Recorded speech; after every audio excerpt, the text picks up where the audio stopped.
From John Wall trying to smack Jay Crowder across his face on court, to Nikola Jokic slamming right into Markieff Morris's back, here are NBA players who have bad beef with each other. Let me paint a picture for you. It's January 2017 and the Boston Celtics just won over the Washington Wizards. But the action doesn't stop there. No, sir. Jay Crowder and John Wall decide to take their rivalry to the next level, and as the final buzzer sounds, both teams linger on the court, refusing to let the tension die down. Crowder and Wall start exchanging words, and not in a friendly way, mind you. And then, out of nowhere, Crowder pokes Wall right on the nose. Yep, it's like he never left the kiddie playground. As a mature response, Wall tries to give Crowder a good smack across the face. And Terry Rozier and Marcus Smart have to jump in to make sure things don't get any worse. The scene gets so intense that the police have to step in and station themselves outside both locker rooms. Talk about drama. Now, according to Crowder, this feud didn't just spring out of thin air. Not at all. It's apparently been brewing for quite some time, and he claims that Wall's been dishing out a lot of disrespectful talk during games, and it finally reached a boiling point. Wall's got his own share of grudges against the Celtics, and in a previous game, he got ejected for sending Marcus Smart crashing to the floor. The tension was building up throughout that entire match, and Wall even ended up with bloody fingers because someone on the Celtics intentionally stepped on him. No wonder he let his anger get the best of him. Speaking of bottled-up anger, let me tell you about some spicy drama that went down between Dennis Schroeder and Isaiah Thomas. Let's rewind to the first round of the playoffs in 2016 when the Boston Celtics and the Atlanta Hawks collided.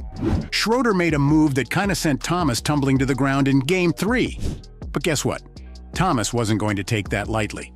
He retaliated with a karate chop to Schroeder's neck that was totally intentional. Talk about bringing the heat. Now fast forward to January 13th and the sparks were flying once again.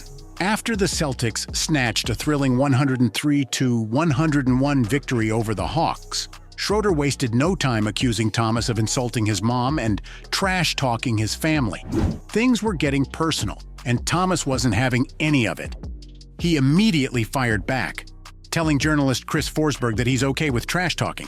But what he doesn't do is disrespect families, and that he would never bring someone's parents into drama about basketball.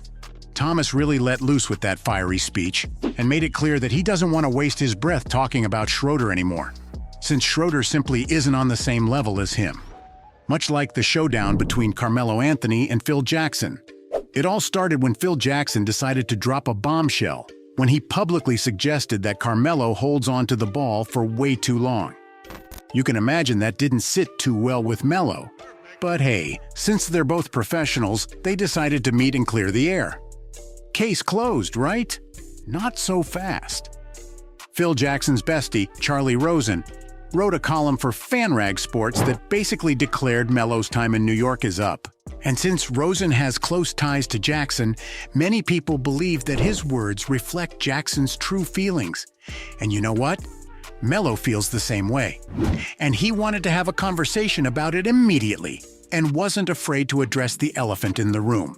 If the Knicks organization believes his time in New York is done, well, they better sit down and talk about it. But here's where it gets a little messy. Rosen later denied speaking on behalf of Jackson, causing a whole lot of confusion. But sources revealed that Melo actually requested not one, but 2 meetings with the Knicks team president. But here's the deal. Melo had a no-trade clause, which means Jackson couldn't just wave a magic wand and make him disappear. But he definitely wished he could. And he's not the only one who feels this way. Myers Leonard feels the same way about DeMarcus Cousins. Back in October 2015, during a preseason game, DeMarcus undercut Leonard's shot attempt, and that's where it all began. A while later in 2016, after the Sacramento Kings lost to the Portland Trail Blazers, DeMarcus decided to stir the pot by pretending he couldn't even pronounce Leonard's full name. Since then, it's clear that time hasn't healed the bad blood between these two. In one of their matchups, they both got hit with technical fouls for some unnecessary contact under the basket. But hold up, it gets crazier. Later that year, DeMarcus got ejected from the game after dropping a whopping 54 points for spitting his mouthpiece in Leonard's direction while he was chilling on the Blazers bench. We all thought that was it, but surprise, surprise, The refs had a little chat and decided to uneject him. DeMarcus came back into the game and scored a free throw, giving him 55 points, and the Kings ended up winning. Afterwards, Meyer called out DeMarcus for his wild antics, saying that they were totally over the top. And you know what Cousins had to say? He kept going on and on about how ridiculous that technical foul was, 1,000 times in an interview. Whoever side you're on, you gotta agree these two had some crazy drama. But it's no match for the epic battle between Kevin Durant and Russell Westbrook, aka the Thunder drama. These two spent 9 seasons together in Oklahoma City. But boy, oh boy, there's some serious unresolved issues there. The history between Durant, Westbrook, and the Thunder adds a spicy twist to this rivalry. And it's living off that tension. The animosity got cranked up a notch in a game against the Golden State Warriors in November 2016, when Enes Kanter, who used to be Durant's teammate for about a season and a quarter, was caught on camera jawing at Durant from the Thunder bench. But wait, the beef doesn't end there. Westbrook himself added fuel to the fire with his feisty remarks. Thing is, Durant showed interest for the Warriors back in October, which didn't sit well with Westbrook. He threw some serious shade at the Thunder, and when Westbrook got wind of it, he talked about how his only job is to worry about what's going on over on his own side. And you know what? Westbrook wasn't playing around. He was tired of talking about it, so asking him about it was a total dead end. He was all about focusing on his own team, but that's nothing compared to the feud between two ballers, Nick Young and D'Angelo Russell. This one isn't your typical drama about a player getting cozy with his teammate's better half. This one has some serious spice to it. Imagine it's 2016 and D'Angelo, sneaky as ever, decides to record Nick Young spilling the deets about cheating on someone. And it's none other than the pop icon Iggy Azalea, while she's engaged to the man. Somehow that scandalous video leaked into the public eye, causing chaos within the Lakers.